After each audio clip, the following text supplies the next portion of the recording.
And we are so glad that you are here today with Full House. Welcome, National Guard. We're really honored to have you here and everything that you do for us to come to the rescue when you get that call. And you can see that military is a big part of our DNA. So thank you for being part of this. This is a full room. Migraine. Whoa, everyone is really interested because it is a very common problem that people experience. Frontiers, the purpose of Frontiers of Brain Health is really to bring scientists together to deliver what is the most leading edge information that can help you live a better life and think about your brain in very productive ways. And today you're not going to be disappointed in what you're going to learn. I'm Dr. Sandy Chapman. I'm the founder and chief director of the Center for Brain Health. I'm a professor in the School of Behavioral and Brain Science, and I've dedicated 4 decades to trying to understand, to measure the most complex entity in the known universe, and to see what can be done to improve it. And I hope everyone leaves here today with a little tidbit of something that will make you think about your brain in very productive ways. Today, there will be a little time. Greg, I'm not sure how long you'll go, but you'll give them time for questions, right? So we'll have time for questions. If you're watching virtually, use the Q&A device and we'll try to get to questions. If you're here, we'll pass the microphone, so raise it, and as Christy said at the beginning, try to keep them short so we can get to as many as possible. The Center for Brain Health is part of the University of Texas at Dallas. It's very different in terms of medical, because most people medical only go after something goes wrong. What we're here today is to be left of boom so that people will think before something goes wrong, how can I build strength, resilience, and then long after something's happened, what can I do to restore the function? And can we double our peak brain years from what now is in our early 30s, from our late 20s to early 30s, to doubling that to 60 or 70, which was important for me. I have the distinct pleasure of introducing Dr. Greg Dussor, whose career is rigorously dedicated to migraine, to give you solutions, but also to give us hope. And he does mostly animal research, so he's not a MD, but he's a PhD, and maybe that's important because he can understand it from a very different perspective across disciplines. He also is a professor in the School of Behavioral and Brain Science, and he is the department head of neuroscience. He carries the Eugene McDermott Professor. As many of you know, the McDermotts are very important to us, so it was this because his esteemed position that he was has that with him. He was the 2008 recipient of the Future Leaders in Pain Research from the American Pain Society. In 2020, he received the Mayday Fellow for his work. He serves on editorial boards of Pain, Pain Reports, Molecular Pain, Headache, the Journal of Headache. I don't know how he has time to have fun. The Journal of Neuroscience. He's a member of advisory boards of Migraine Research and Association. His dedication has stretched me to think about migraines in a new way, and I know he'll help you to think about it in a new way. What's fun about him is that he loves music, and he loves to go to concerts, and I ran into him someplace in Deep Ellum, and I'm like, Greg, you're supposed to be studying. No, what are you doing here? But he loves to have fun. He also is an actor. I saw him in an ad recently. And he was amazing, and he spun off so many companies. We're so fortunate. Please join me in welcoming Dr. Greg Dussor.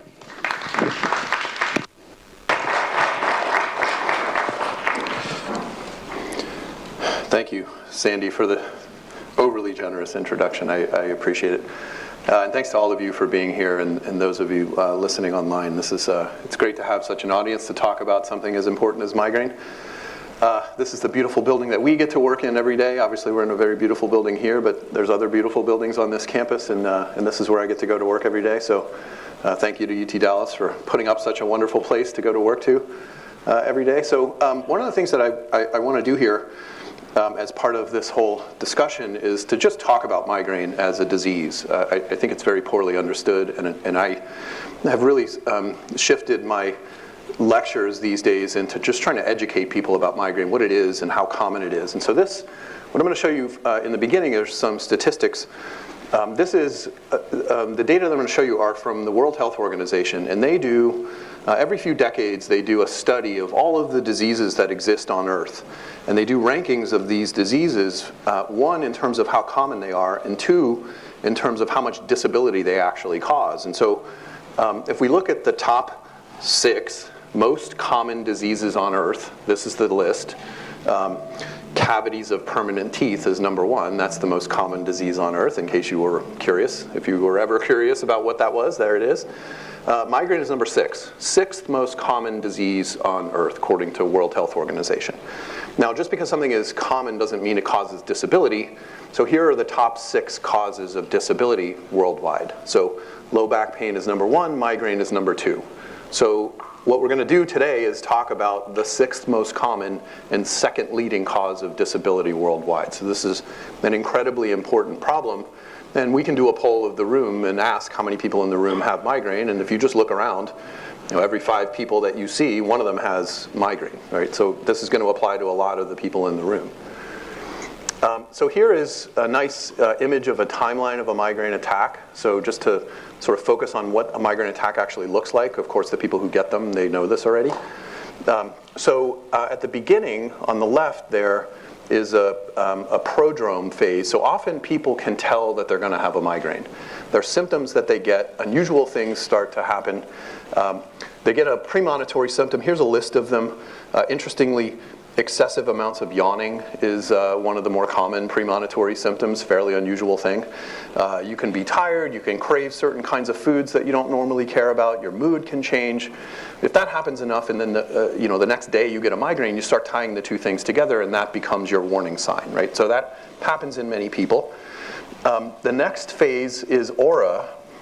This is typically a visual disturbance. You can have blind spots in your visual field. You can see geometric patterns with flashing lights and colors in it. Really unusual, really interesting but unusual phenomenon. Only about 30% of people with migraine get aura. Most people with migraine don't have aura. It lasts maybe an hour at the most, usually 20 minutes or so. The next phase is the headache phase, and this is really what often defines migraine. People often just call it migraine headache. It's more than just a headache, but headache is what is a defining feature. And on the bottom left, you can see there's really a lot of amazing images that people have drawn of what it feels like to have a migraine. This person drew their head in a vice. This is often how people describe the feeling of having a migraine. And certainly there's the headache. By definition, it's at least 4 hours. It can last up to 72 hours. That's the classic definition, but I've known and talked to many people whose migraines lasted longer than 72 hours, so the 72 hours is not an absolute cutoff. And so there's throbbing, typically unilateral head pain. It's on one side of the head. Often it'll move to both sides of the head over time, but it starts on one side of the head. Along with that is a whole number of other features. There's sensitivity to light and sound. People often have to lock themselves in a dark, quiet room to just ride out the pain until it's over. There's nausea, there's vomiting, there's sensitivity to touch. People don't want to touch their face. They don't want to brush their hair. Just moving the brush through touching it on the scalp is painful. So it's very impactful and multisensory disorder. After the headache phase is over, there's what's known as a postdrome. So this is, I know obviously not everyone here drinks alcohol, but if you've had too much alcohol and felt bad the next day, this is sort of what the ending of a migraine is like, where your concentration is not 100%, your energy levels aren't 100%. It takes you some time to get over the fact that you just had a migraine attack. So you put all these things together and you're talking about multiple days. So multiple days of your life are impacted by an individual migraine attack. And there's a subtype of migraine called chronic migraine, which by definition is 15 or more days per month of migraine, right? So literally half the days of the month you are spent in a migraine attack, right? These people are not functional. It's hard to live and to be functional people when 15 or more days is spent in an attack like this. So one of the interesting things about migraine attacks is that we know that they can be triggered. We don't know why people get them. We don't really know where they come from. This is a very poorly understood disease. But we know that they can be triggered by a number of different events. And if you can't see the words at the back of the room, that's okay. I'll go through some of these. The y-axis here is the percentage of people who report any of these triggers that go across the x-axis on the bottom.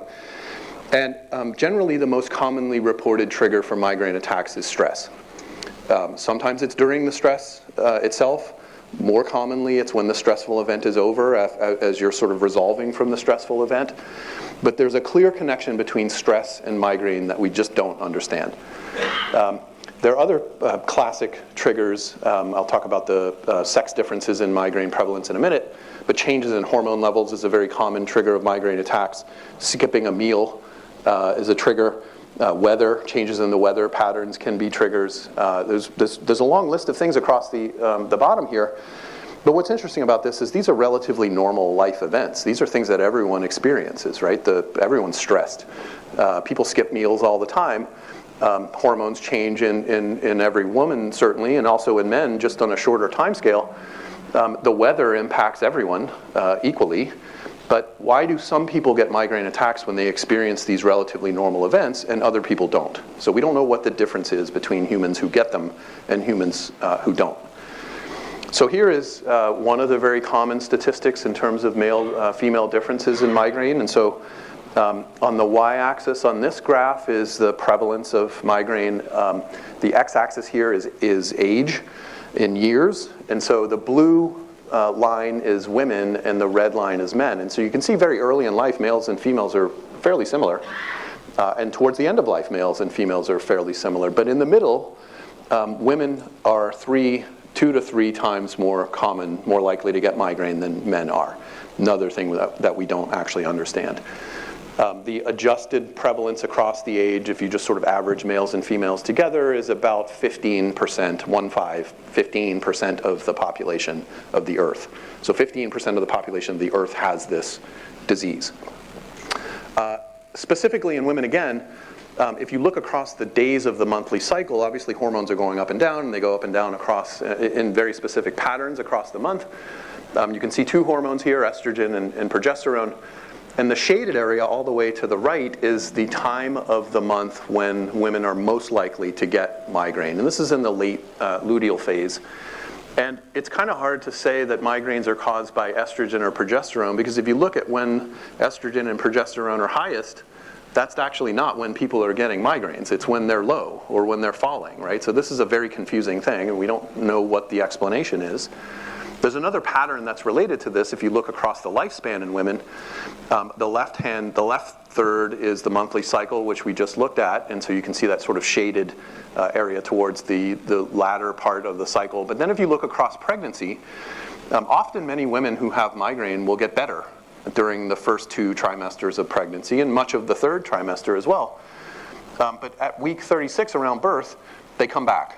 And they can actually be worse after childbirth. And many women who have never had migraines before in their life will start to get them after they give birth. And I've heard this, I can't tell you how many women who have said this now, never had a problem with migraine until they had their first child. And now all of a sudden it's a part of their life. And so we don't understand that.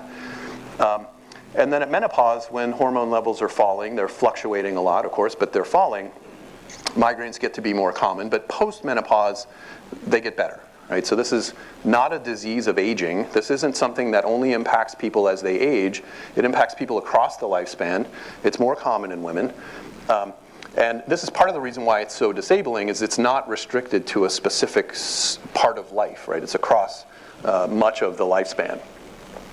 So it's not just a bad headache. And people who have migraine hate this term, this phrase. Right? And so you've all seen these kinds of cute little cards on the internet, and so if you're tweeting about having a migraine, you just have a headache. End of discussion, right? I mean,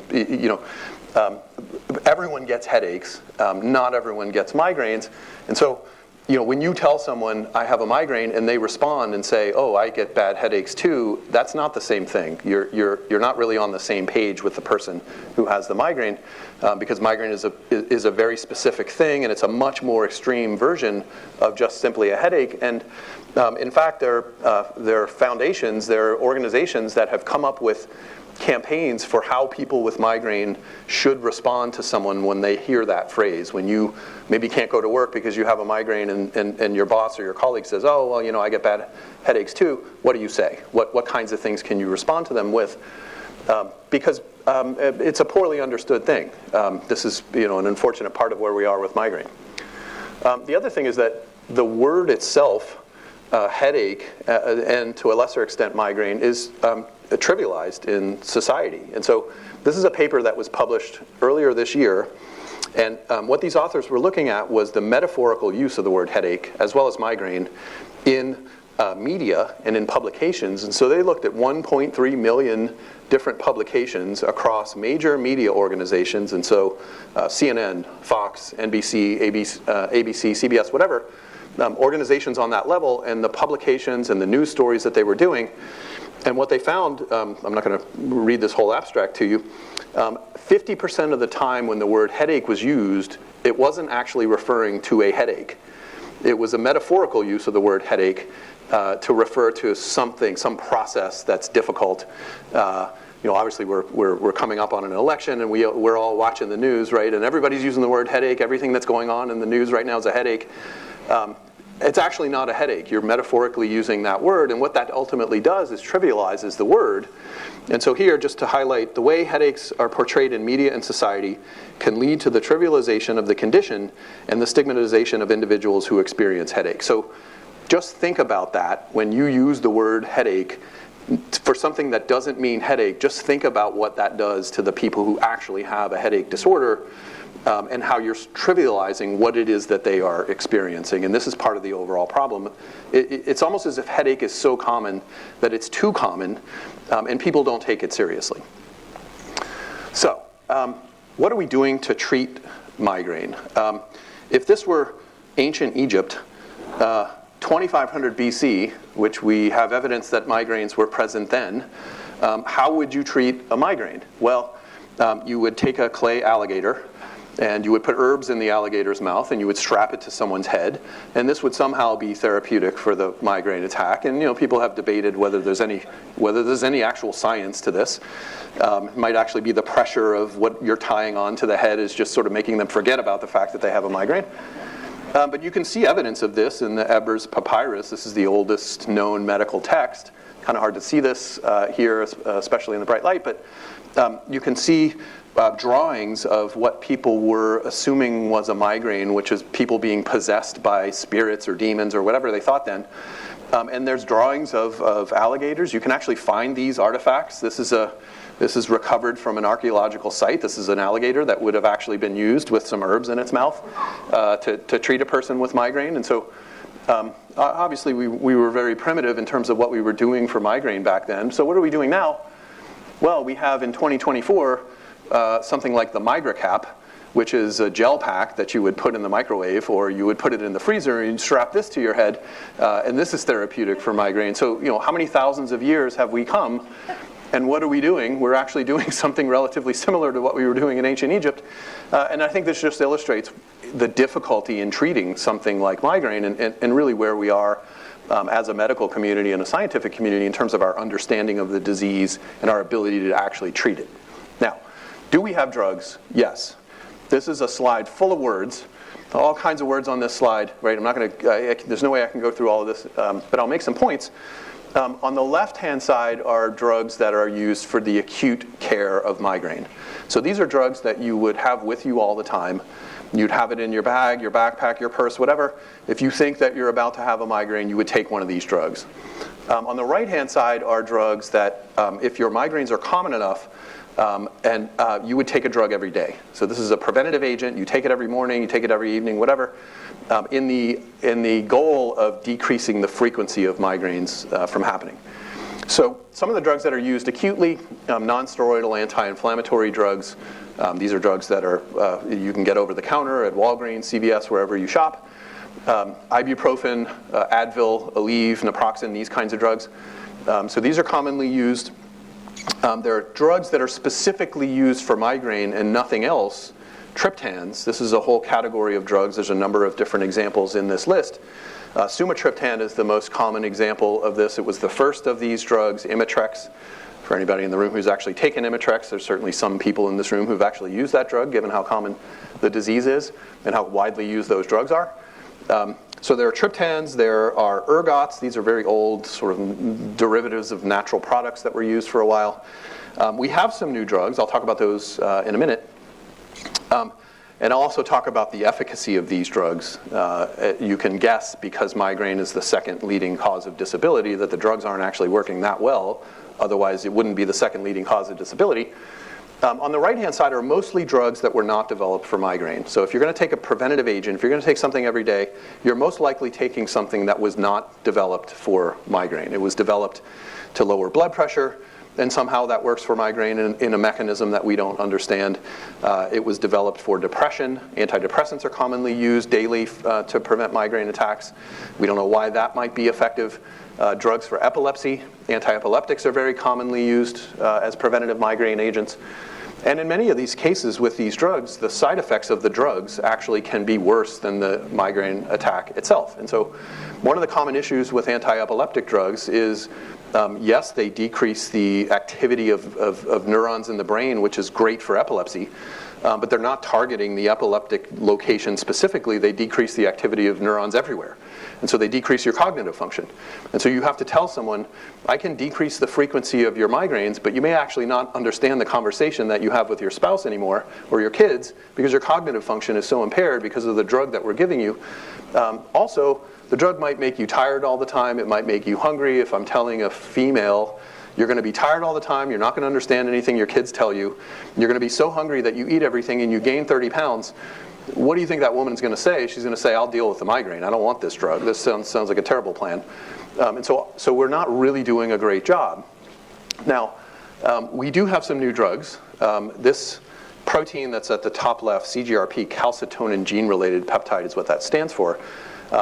This is a peptide that is really one of the hottest things in migraine right now, and because of this, we have 8 new drugs that have been approved by the FDA just since 2018. So tremendous progress. These drugs are all targeting the same protein, but this is an amazing advancement in the treatment of migraine, right? And you've all seen the commercials. I mean, if you have the TV on anytime, anywhere, you've seen these people, right? You've seen Lady Gaga, you've seen Whoopi Goldberg, you've seen whatever Kardashian that is. I don't know who that is. It's one of them.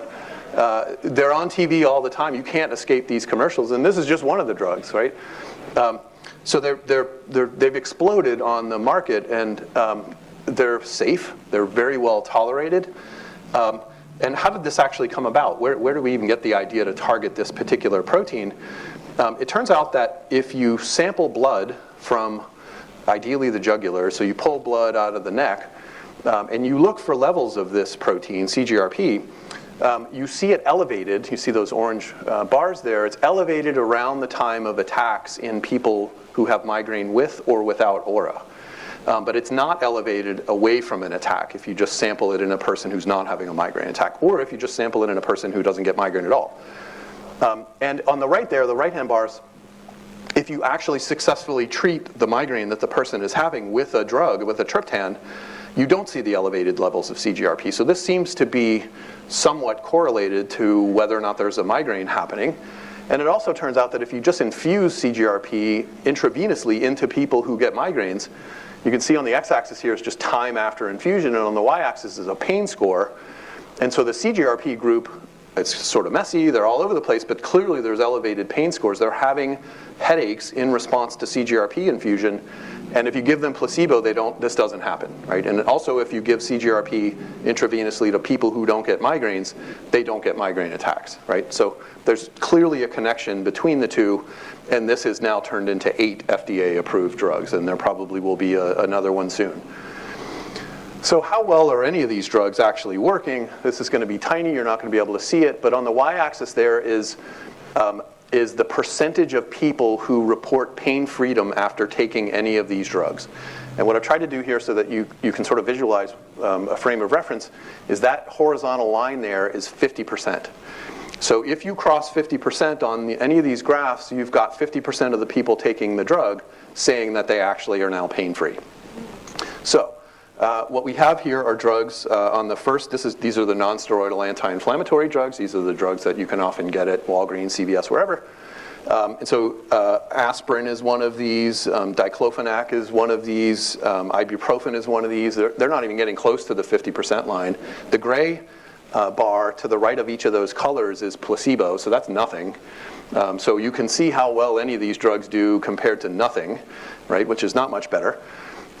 Here are the triptans. These are the drugs that were developed specifically for migraine and are only used for this purpose. And so the 50% line, really only one of these drugs actually, one of these conditions actually crosses the 50% line, and this is injectable sumatriptan. So you would walk around with an injector, and when you think you're having a migraine, you stick it in your leg or you put it wherever you inject it. This is really the only one that actually crosses the 50% line, and it doesn't cross it by that much. Right, so this isn't really that great. Here on the bottom left is a relatively new category of drug that's not based on CGRP. But the problem with this drug is that it has a warning on it, a warning on the label that you can't drive for 8 hours after you take it. And that's because the drug causes really severe dizziness, right? So if you're going to tell somebody I can treat your migraine, but then you can't drive for 8 hours, I mean, you might as well be drunk. Because that's kind of where you're at, right? So that drug, it's actually not selling very well because people don't want to take that, right? As you might imagine. And then to the right here are these new CGRP receptor blockers, right? And you can see the efficacy of those. I mean, all the commercials are everywhere, but how well are these drugs actually working? They're not even getting close to 50%, right? And they're not actually doing that much better than placebo. And then here are another category of CGRP-based drugs. These are antibodies, and so these would be drugs that you would take once a month. You would get an injection once a month, lasts for a while. That's great, and we're getting close to 50% here on some of these. So it's placebo, actually. I can talk at the end about why these might actually look better than the drugs I showed you on the previous slide. But still, even with all of these new drugs, all of this excitement, we're really not helping a large fraction of the migraine population with any of the drugs that we have, even these new exciting things, right? So we have a whole lot of people walking around with migraine, and we're just not helping them. We're really not doing that much for them. Part of this is we don't understand the actual disease itself. So where does migraine happen? Where does it originate? Where in the brain is it occurring? Where does it come from? So this is a figure from a review from 2 years ago. And that's what I would argue is that anytime you see a diagram like this with a brain and arrows going everywhere, that means you don't understand the disease that you're actually trying to review in the review, right? And so, I mean, I think this is true, right? We don't understand where migraine is coming from. We have no idea. It's somewhat fair to draw the arrows everywhere because I think the entire brain is actually impacted by migraine given all the things that happen along with it, all the sensory components, the nausea, the vomiting, the changes in energy, the cravings for certain, this is the whole brain. And it's probably not even fair to just call it a whole brain disease because it actually impacts other parts of the body as well. Many people in the middle of their migraine attacks have what's known as gastroparesis. The movement through the GI tract actually slows down or it even stops. And so this creates a problem because if you're going to take a pill to treat your migraine and the movement through your GI tract is stopped, well, that drug's not going to get to where it needs to get absorbed, and this is why injectors exist. This is why people are trying to develop drugs that you spray in your nose or you get into the body other ways. But the point is that this is a whole body disorder. This is impacting the brain, of course. It's coming from the brain. It's impacting the rest of the body. This is a body-wide thing. So what we are interested in is, of course, as I told you, migraine is many things. It's many symptoms. It's many aspects. But really, why are people disabled by migraine? It's the pain component, right? People are locked in a quiet, dark room, not because of the aura, and not because of the nausea. They're locked in a quiet, dark room because they have 10 out of 10 head pain for 72 hours. That's why they can't be functional. And so what do we know about where the pain of a migraine comes from? This was a really, really influential and interesting paper that was published in 1940 in the journal. The title of the journal was Archives of Surgery. This journal is now called the Journal of the American Medical Association. But in 1940, it was called Archives of Surgery. And this was a study that was done by a couple of famous neurologists in the headache community, Harold Wolff and Bronson Ray. And what they did was in a large number of patients who were having open skull surgery for whatever people were having open skull surgery for in 1940, lobotomies or whatever they were doing back then. People had their skulls open, and often people who are having open skull surgery are conscious, and they're being asked questions by the surgeons to make sure things are going okay. Obviously, they're somewhat anesthetized, but they're conscious and able to talk. And what this team of neurologists did was, depending on where the skull was actually open, they probed around inside of the skull mechanically. So they just had sort of a pointer, and they were just poking at things. Sounds barbaric at this point, but they were poking at things, they were putting chemicals, they were heating up various things, they were changing the temperature, and basically asking these people, does this hurt? Or does it not hurt, right? Amazing that you could do this. And what they did was map the entire inside of the skull. Obviously, they had to do this across a number of people. If you have the skull open in one place, you can map that region. Skull's open in another place in another person, you map that region. It took them a while to do this, but they did the whole inside of the skull, right? And all those black circles, if you can see this, are places where it was painful, and the white circles are places where it wasn't painful. The major conclusion from this study was that the major pain-sensitive structure inside of the skull is the meninges that cover the brain. And we know this, of course, because if you get infections of the meninges, if you get meningitis from bacteria or a virus, headaches are a very prominent symptom of that, right? And of course, if you ever have your skull open and you stimulate your meninges, it's going to be painful. Don't do that. The other thing that these neurologists did, which was very insightful, was ask these people, as they're poking and prodding and heating, where does it hurt? So if I poke inside of your skull here, wherever one of these black dots are, where is the pain referred to? Because typically you don't feel the pain inside of your head, it's referred to somewhere else.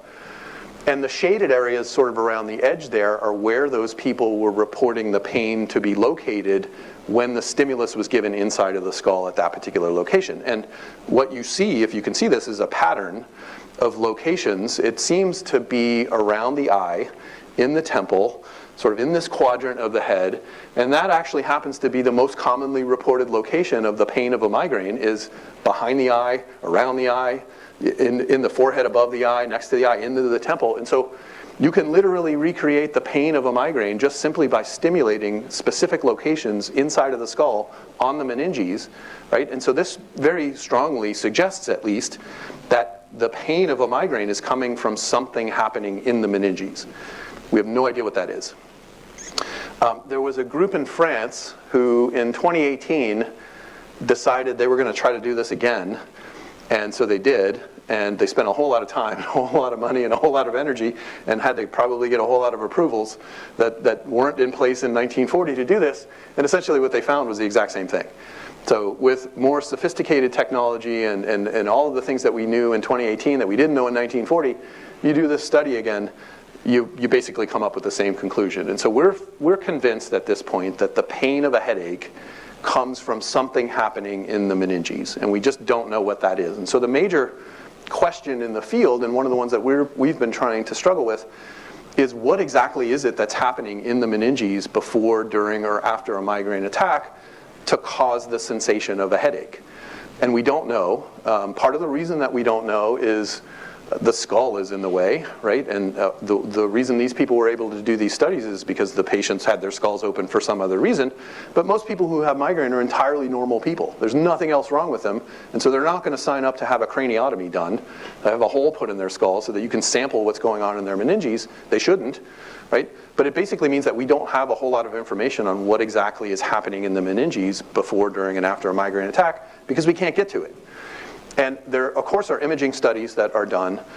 People often ignore the meninges. Often the meninges are just used as a marker of, oh, here's the edge of the brain, because we can see the meninges. But nobody actually looks at what might be happening in the meninges. It would be tricky to do anyway. And so essentially we don't know. So what are we doing? Now, as Sandy told you in the beginning, we do our work on animals. We have the very difficult job of trying to recreate a migraine attack in a rodent. This obviously has all kinds of challenges to it. You can't talk to them.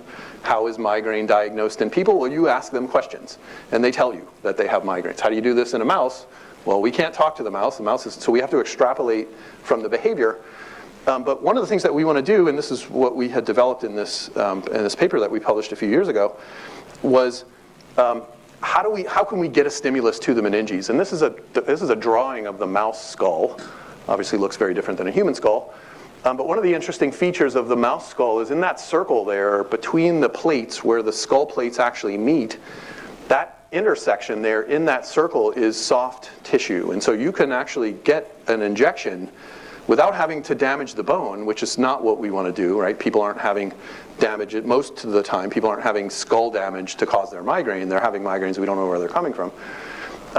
So we don't want to do damage to the animal if we're going to try to put something onto the meninges. And so this is important to be able to do this because we can get whatever we happen to be interested in studying onto the meninges without having to put an actual hole in the skull. We called it non-invasive to be somewhat provocative. It's still obviously an injection, so it's invasive, but it's minimally invasive. Maybe we should have called it that, but sometimes when you try to get a paper published, you got to have a provocative title to your paper, and so that's what we were doing. So this is what we spend a lot of time doing in the laboratory, is asking questions about, is this particular stimulus that we happen to be interested in capable of causing a headache response in a mouse when we apply it to the meninges? Because what we really need to know is what are the kinds of things that can stimulate the nerve endings that are in the meninges to cause a headache? And we don't know the answer to that question. And if we just had a list of all of the things that we know could cause a headache if they were present in the meninges, we would at least be able to make better hypotheses about what might be causing headaches in people when they don't have things injected onto their meninges. So here are how the data are going to look that I'm going to show you from animals. We separate everything by males and females now because of the sex differences that clearly exist in humans. And so these are animal data. These are mice. And on the y-axis on each of these graphs is the withdrawal threshold to touching of the forehead. So what we do is we probe the forehead of the mouse with a filament that's calibrated, and we can tell exactly how much force it takes by touching the forehead before the animal will withdraw its head, right? And remember that I told you that in the migraine attack, people don't want to touch their face. Touching their skin, touching their scalp, touching anywhere in their head is irritating, so they don't do it. And so this is a way that we can extrapolate the behavior of an animal to say it's having a headache-like event when we can't actually ask the animal, are you having a headache? And so when the bar drops lower, that's a headache-like experience, right? So anytime the graph goes in the downward direction, that means that we did something that is promoting a headache-like situation in the animal. And so what we did here is in the black, we just gave nothing. That's just sort of a placebo. That's just normal fluid that would exist in that space. And so when you do that, nothing happens over time. And in the red, we gave this cytokine, interleukin 6. This is a very commonly investigated cytokine. It's involved in probably everything. You measure elevated IL-6 levels in the blood of people with all kinds of conditions, depression, psychiatric disorders. But it's certainly elevated in people with migraine around the time of a migraine attack. And we don't know what it might be doing, but if you apply it to the meninges, you get a headache response in a mouse, right? So we know that by specifically applying this to the meninges in this very specific restricted location, we can get a headache-like response. The time frame, it lasts about 3 days when we do this with this particular stimulus. It goes away. And then we can actually come back to the animal again with something a second time, and now they're sensitized. Even though they might look normal from the original thing that we did, they're not normal anymore. They're now sensitized to other things that might be below the normal threshold, right? We call that priming. We've primed the animal to now respond to things in the future that it wouldn't normally respond to. And this is sort of reminiscent of the concept that people with migraine are having responses to things that are relatively normal in other people, weather changes, skipping meals, stress. Basically what I'm showing you here is that by putting a stimulus on the meninges, we can measure a behavioral response, and we can do this kind of thing with whatever we want, whatever we happen to be interested in, and sort of map out the kinds of things that we think are causing headache responses if they were present in the meninges. Okay. So we did this with CGRP. So this is the target of all of these drugs that I talked about a few minutes ago.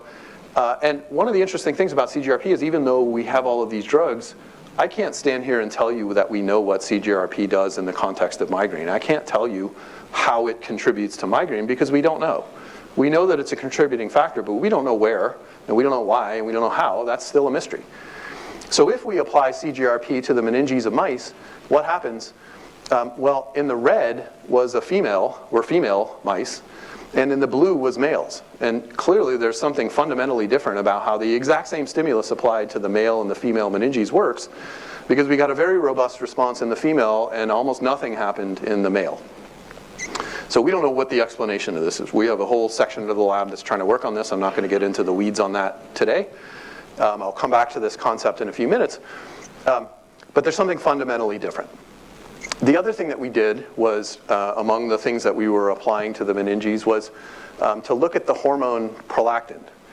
Of course, there's a lot of hormones that are different between males and females, and everyone wants to blame everything on estrogen and progesterone. That's just the sort of common thing that everyone blames things on. But prolactin is actually a very interesting hormone because everyone associates it with production of milk, which it certainly does, but it has all kinds of functions throughout the body that are really underappreciated.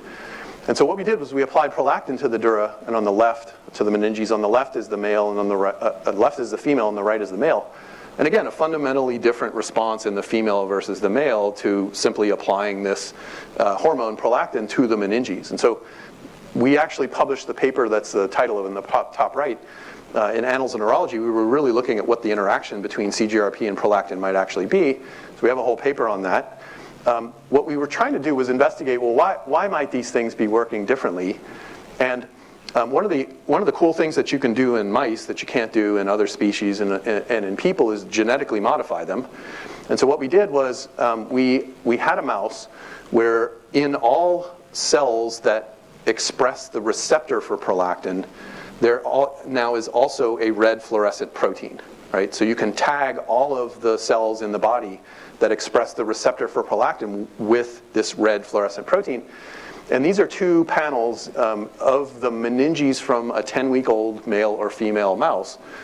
And what you can see on the left-hand side, or what I hope you can see, or maybe you can't see, is that there are lots of fibers, nerve fibers, that are expressing the receptor for prolactin in the female.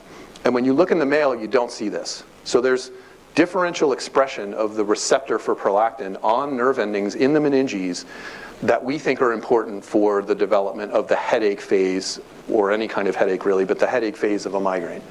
So could it be that the receptor is actually differentially expressed for some of these things? Certainly. So we can take those, we can take the neurons, these nerves out of the animal and culture them in a dish, and we can stimulate them.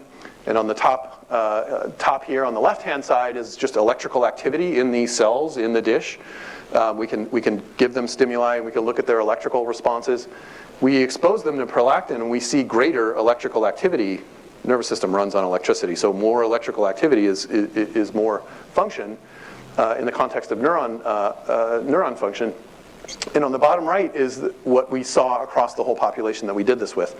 So in the male, if you treat the male neurons with prolactin, you don't actually see any difference before or after. But in the female neurons, if you treat them with prolactin, you get a dramatic increase in the electrical activity in these cells, unlike what you see in the male. And this may actually be the explanation for why this is working differently, is that the receptor is differentially expressed.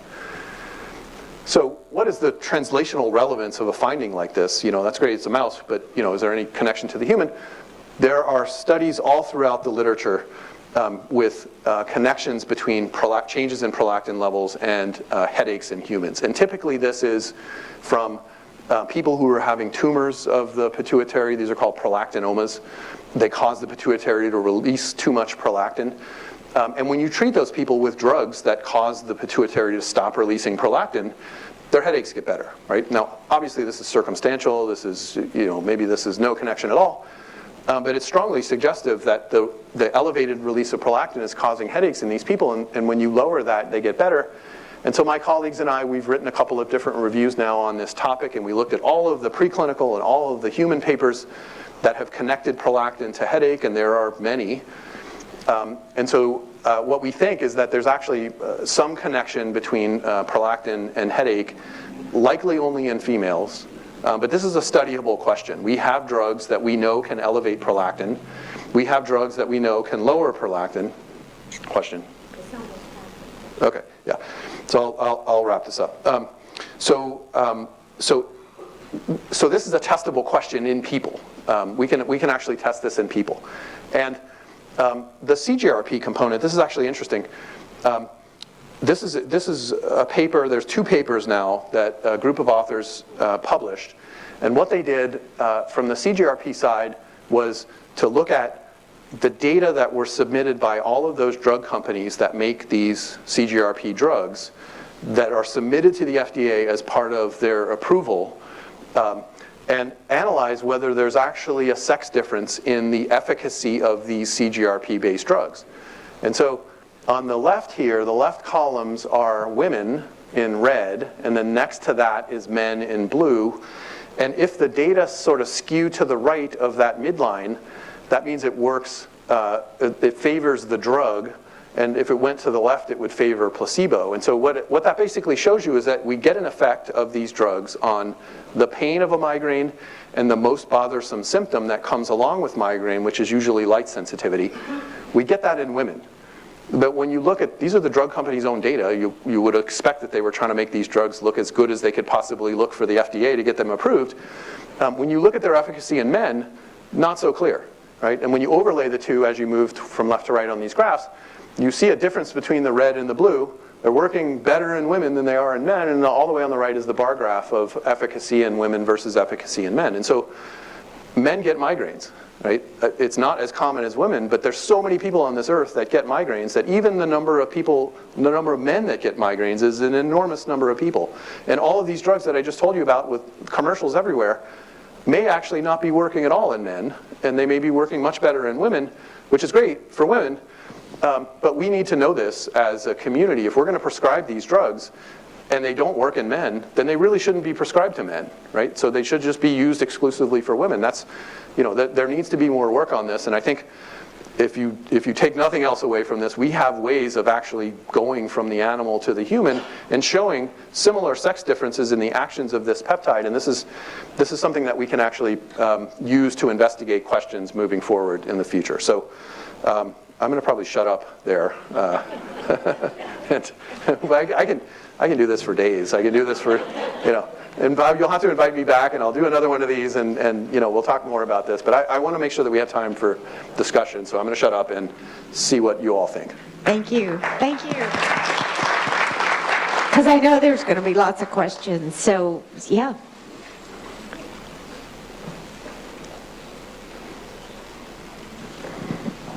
Thanks, Greg. We know pharma gets billions to do research. Yes. To find the pill. How much research is done on lifestyle and just general cognitive health and how it relates to migraine and migraine symptomology? Yeah, it's less exciting, isn't it?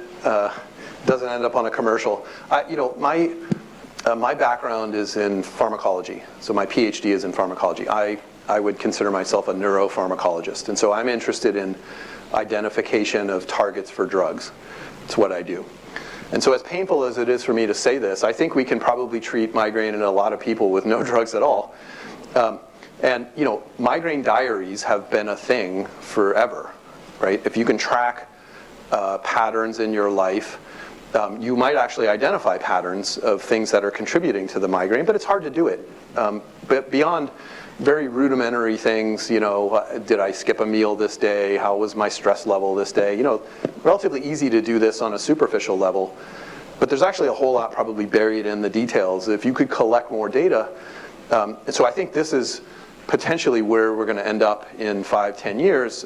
Everybody has a device on them now, right? And this is collecting data all the time. And as these devices get better and we're able to put sensors in more things and more sophisticated sensors and collect more sophisticated data and put AI or various types of machine learning on it, I think we're going to identify patterns that people are doing, things that people are doing across time that are likely to be very predictive of when they're going to have a migraine. And maybe it's the case that with no new drugs, if all you're able to do is have the phone vibrate the day before you're going to get a migraine, that might actually make the drugs we already have work better, because if you can take them earlier, they might actually work better than they do now. This is where we're headed. This is going to be a thing. I don't know how much of a thing it's going to be. And to sort of just add a little bit more to that, if you look at all the triggers, all of the things that we know contribute to migraine, and you try to make a theme out of all of that, it's kind of hard to do because they're all over the place. The theme is change.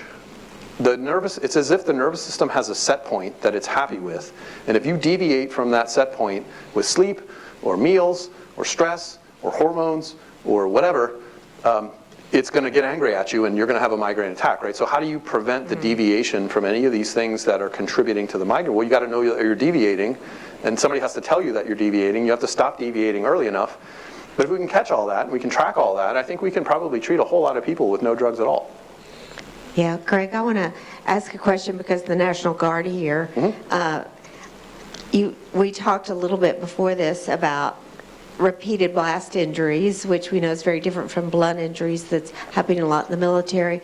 What is your knowledge of migraines due to repeated blast injuries? Yeah, so I mean, we have a different term that we use for that, post-traumatic headache. What the field is still not clear about is what is the difference between migraine and post-traumatic headache? Are they the same thing? Is the trauma actually causing migraine or contributing to migraine or making migraine worse? Or is it creating a fundamentally different phenotype, a fundamentally different disease? That's critically important for us to know, because are we supposed to be treating people with post-traumatic headache with the drugs that already exist for migraine, or do they just not work? Do we need completely different categories of drugs for people with post-traumatic headache than we have for migraine? We won't be able to answer that question unless we know how similar or different the pathology of post-traumatic headache is from migraine, and we just don't know yet. Fortunately, there are a lot of people working on this. We have fairly good models now of head injuries that you can do in rodents, for example. The Department of Defense has been funding this type of work for years now. And so we're learning a lot more than we ever did before. We're learning more at a more rapid pace about what the mechanisms of post-traumatic headache are. And I think, I hope that 5 years from now, certainly, I'm able to stand up here and tell you post-traumatic headache is identical to migraine or it's not identical to migraine. That in itself would be important to know, because do we need to be developing completely different kinds of drugs or therapies, right? That's something that we really need to know. We're just not there yet. Hi, I have a question about people who get migraines that have all of the typical symptoms and trajectory, but they have no headache with the migraine, and they've been calling this an abdominal migraine. And I'm just curious, do you think that the mechanism is the same as those who have headaches with their migraines, or do you think this is a different type of diagnosis altogether? Yeah.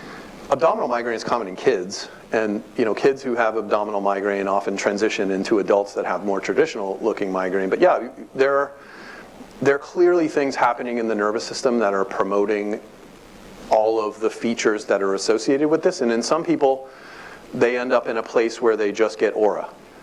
And you're driving down the road, you have this sensory disturbance, you pull over, the aura's over, headache never happens. Why is it that some people just get that component, other people get the headache? I think that there's some general patterns that are happening in the nervous system that are, for lack of a better term, irritating the nervous system, promoting excitability in the nervous system, and why that shows up some ways, with some specific phenotype in some people and completely differently in others. We don't understand that. There really are only two major diagnoses of migraine. There's migraine with aura and migraine without aura. Of course, there's some that are associated with that, but primarily we're diagnosing people migraine with and without aura. Migraine without aura is 70% of the population of people with migraine.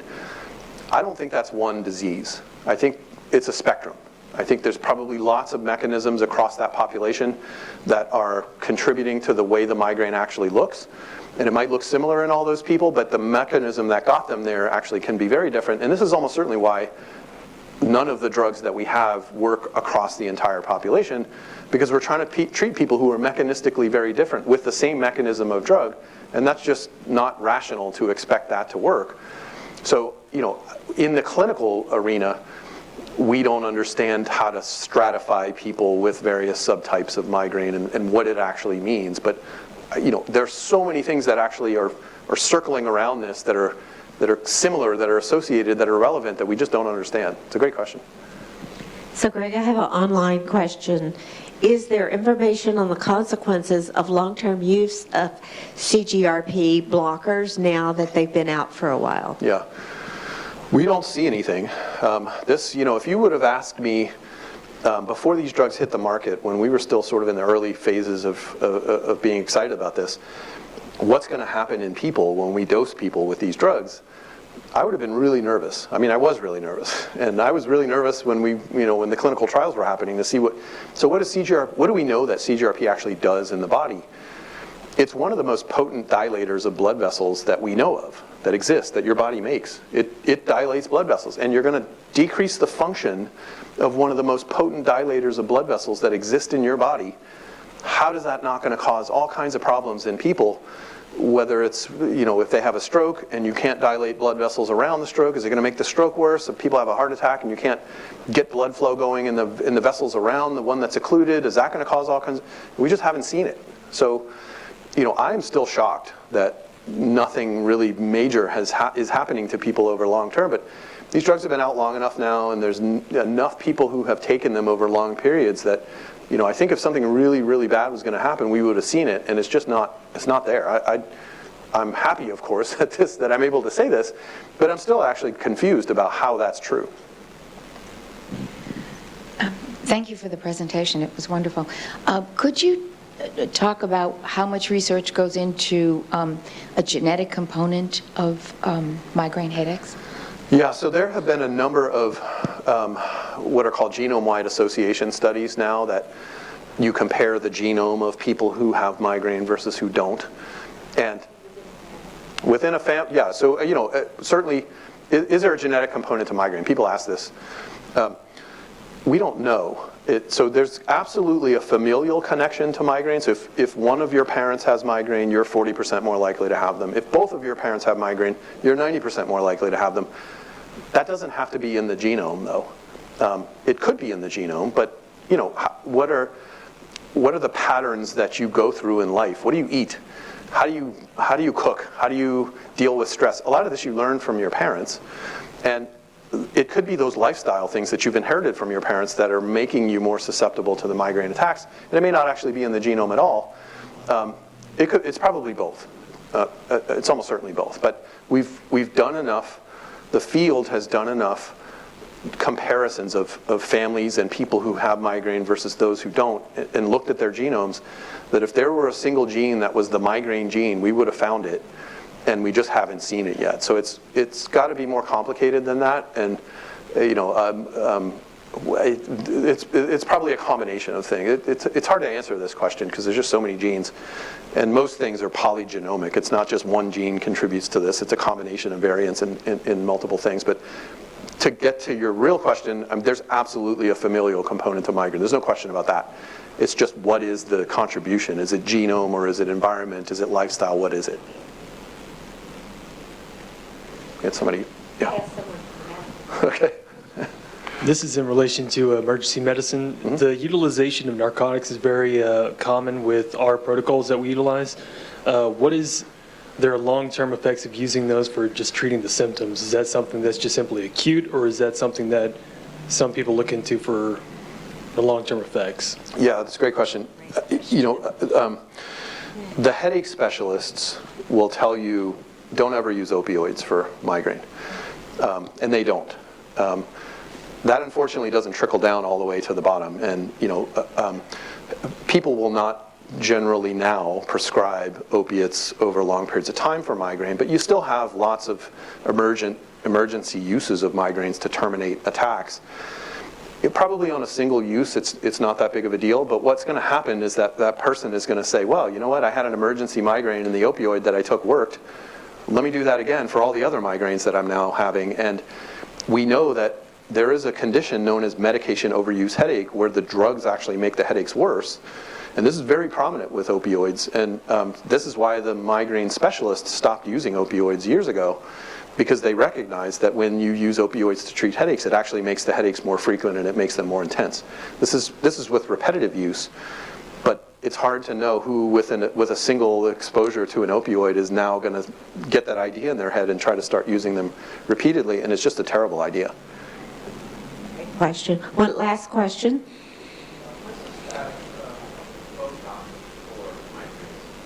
Yeah, so the question, because I don't think the mic was working, but what's the status of Botox for migraine? There are only a couple of different things that are approved by the FDA for chronic migraine, which is what I mentioned in the beginning, 15 or more migraine days per month. Botox is one of them. So if you look across the entire patient population, Botox actually doesn't work that well if you aggregate all of the patients together. But there are individuals who their life is changed by Botox. They are back to normal. They are working. They are functional simply because they had Botox injections done. And so in some people it works fantastically well. In most other people it just doesn't really do that much. And what we're really having trouble with is how do we identify the person who's going to respond to Botox and give them Botox? Because the procedure itself, if you've ever looked into or had the procedure, it's 31 injections of Botox across the forehead, the side of the head, the top, the back, into the neck.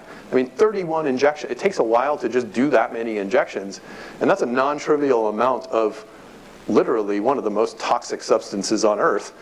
And we don't really want to be injecting all of that into people who are just not going to respond, but we don't have a good way of predicting beforehand who are the people that are going to respond to Botox and who aren't. So it's a spectacularly effective drug in a subset of the population, and we just don't know who they are. Whoa, I think you can see why you're glad you're here. Dr. Greg Dussor, thank you so much for a brilliant conversation. To learn more, I mean, I learned a lot. I hope each of you take away 2 things and change the way we use the word headache. And when someone says, I have a headache or migraine, we don't go, yeah, I do too. Till we dismiss that. So thank you for that. Thank you. And it's the second leading cause of disability and a whole body disease. So we think about migraines as being, just something in your head, but that it affects my whole body. Thank you for such a transformative talk and Thanks for listening. your work. Thanks for the great questions. Yes, thanks for all the great questions. So join us next week for our Frontiers of Brain Health, where October 25th, Dr. Dan Pearl, who's the #1 expert in the world on looking at repeated blast injuries, why that's different from blunt injuries. So the National Guard, I think you'll be very interested if you can come back and join us next Friday to talk about why it's different. It's not CTE that it looks at, but it's called interstitial astroglial scarring that happens and has a whole different line. So as I say, our whole goal here is to bring the latest in brain science. You certainly did that, Greg. We're so honored to have you. See you all next week. Thank you. Oh, and take the great Brain Gain Text Challenge that's supposed to be up there. Maybe it'll be popped up now if you aren't already. And I hope the National Guard, each of you will do this. Every day you will get a brain tip and the brain science behind it for 7 days. Thank you.